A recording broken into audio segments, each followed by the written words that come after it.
retrouve pour la mise en couleur. C'est parti. Alors, nous allons commencer. Donc, vous avez votre croquis. Alors, moi, j'ai fait le choix de faire un croquis le plus large possible sur ma capsule. Donc, j'ai bien peur que mon nuage n'ait pas de place. Mais c'est pas grave. Si vous n'avez pas de place, ne le mettez pas. Si vous souhaitez le rajouter, rajoutez-le. Faites comme vous voulez. Du moment que nous avons le bonhomme de neige en entier sur la capsule, c'est ce qui compte. Donc, c'est parti. On commence. Donc, dans un premier temps, nous allons créer, comme j'ai fait sur ce petit schéma, les ombrages. Donc, ici, hop, j'ai mis de l'ombre, donc avec le outremer et le terre d'ombre brûlé, nous avons mélangé. J'ai fait voilà, des petits endroits d'ombre. On va dire que la lumière arrive par ce côté, de ce côté. Donc si la lumière arrive de ce côté, forcément, toute la partie gauche sera à l'ombre. Donc nous allons pouvoir rajouter de l'ombre sur la partie gauche. Là, j'aurais pu très bien aussi rajouter de l'ombre de ce côté, ici. Voilà, sur le bonnet. Donc, on va commencer par ceci. Donc, faites votre gris bleuté et nous appliquons directement sur la capsule. Donc, on va appliquer sous l'écharpe, hop, comme sur le schéma, comme sur le dessin. Hop, j'espère qu'on voit bien. Tac, comme ceci. Je dégrade un petit peu avec de l'eau. Tac, voilà, un petit peu ici. Hop, je vais faire la même chose. Hop, dessous ici. Alors si on ne fait pas le nuage, on peut quand même faire de l'ombre un petit peu dessous. Voilà, c'est l'ombre de notre bonhomme de neige. Après, si vous avez de la place, vous pouvez faire le nuage à la fin. On va mettre un petit peu de ce joli gris bleuté au niveau du bonnet, donc ici. Hop, un petit peu, et à l'intérieur du pompon. Hop, j'atténue. Donc on atténue, on met dans l'eau. Hop, et on dégrade avec de l'eau, tout simplement, sans pigment. Voilà, je fais un petit peu le tour comme ceci. On pourrait presque rajouter un petit peu d'ombre, mais vraiment discret. Faites attention, un peu sous le nez de la carotte, sous la carotte là, ici. Voilà. Voilà, on voit pas très bien, dis donc. Hop, il y a beaucoup de luminosité dans la pièce. Voilà. Tac. Donc on continue. Une fois que vous avez fait les ombres, nous allons attaquer directement le bonnet. Donc pour le bonnet, on va prendre directement le vert. Hop. Et nous allons l'appliquer sur le bonnet.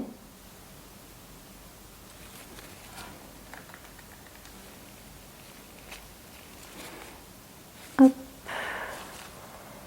On applique le vert partout, donc on met de l'eau, on dessine avec la pointe de son pinceau les rebords du bonnet, tout simplement.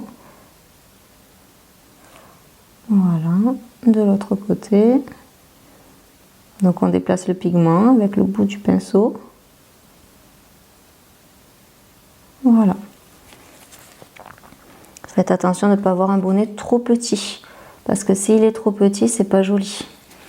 On a quand même besoin d'avoir un bonnet qui soit assez grand. Sinon, ça va faire ça va déstructurer un petit peu le design en fait. C'est pas proportionnel. Faut pas que le bonnet soit beaucoup plus petit en fait que l'écharpe. Donc on essaye d'avoir un bonnet quand même qui correspond à la grandeur de l'écharpe.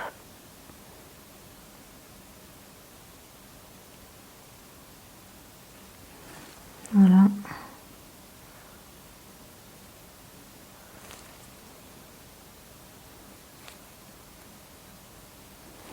Donc voilà pour le petit bonnet. On va laisser sécher. On continue avec le nez. Donc on prend le orange. Donc encore une fois, j'essaie de vous faire des designs assez rapides. Alors, hop, on prend du orange et on dessine le nez Attention, faut pas que ça soit trop long.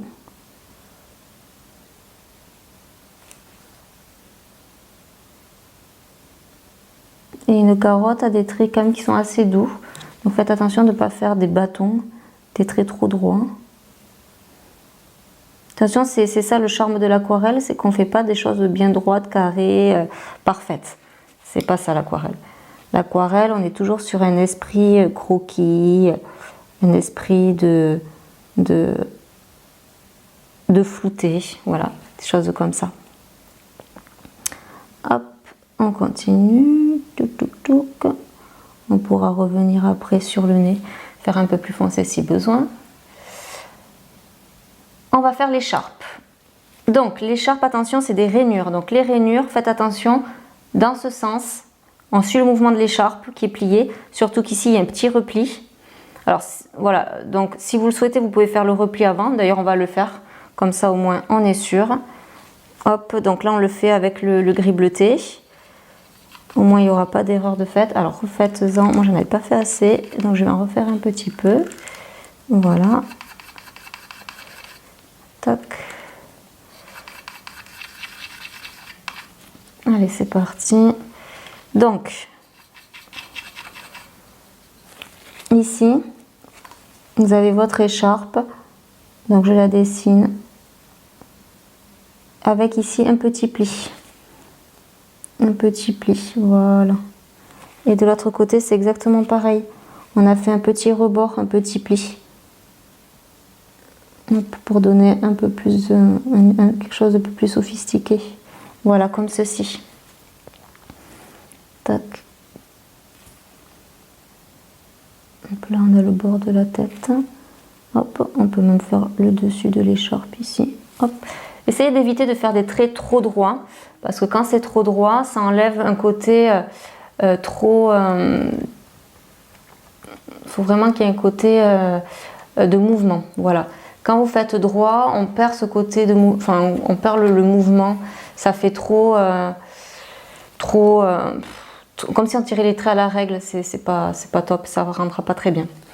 Allez, on continue. J'ai enlevé juste un petit peu de luminosité pour qu'on puisse un peu moins voir parce que les reflets